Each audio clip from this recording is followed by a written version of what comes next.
Hi అండి, ఇంతకు ముందు వీడియోలో నల్లేరు బెనిఫిట్స్ తెలుసుకున్నాం కదా. ఇప్పుడు నల్లేరు పచ్చడి ఎలా చేయాలో చూద్దాము.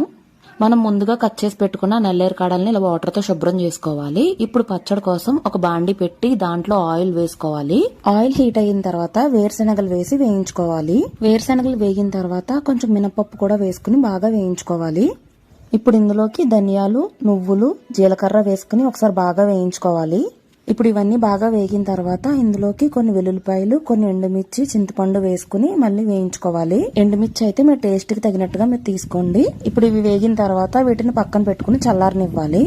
ఇప్పుడు అదే బాండిలో మరలా ఆయిల్ వేసుకుని మనం నల్లేరు కాడలను వేయించుకోవాలండి. ఇవి బాగా వేగితేనే మనకి దురద రాకుండా ఉంటుంది.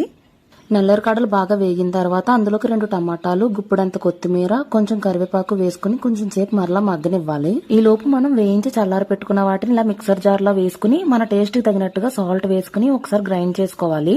మేమైతే ఇలా మిక్సర్ జార్ లో వేసాము. మీకు రోల్ అవైలబుల్ గా ఉంటే రోట్లో రుబ్బుకోండి, చాలా టేస్టీగా ఉంటది. ఇలా గ్రైండ్ చేసి పెట్టుకున్న మిక్స్ లోకి నల్లేరు కాడలు వేసుకుని గ్రైండ్ చేసుకుంటే అంతేనండి, మనకి నల్లేరు కాడల పచ్చడి రెడీ అయిపోయినట్టే. మీకు నచ్చితే దీనికి తాలింపు కూడా వేసుకోవచ్చు. ఒకసారి ట్రై చేసి ఎలా వచ్చిందో కమెంట్ సెక్షన్ లో కమెంట్ చేయండి. By by.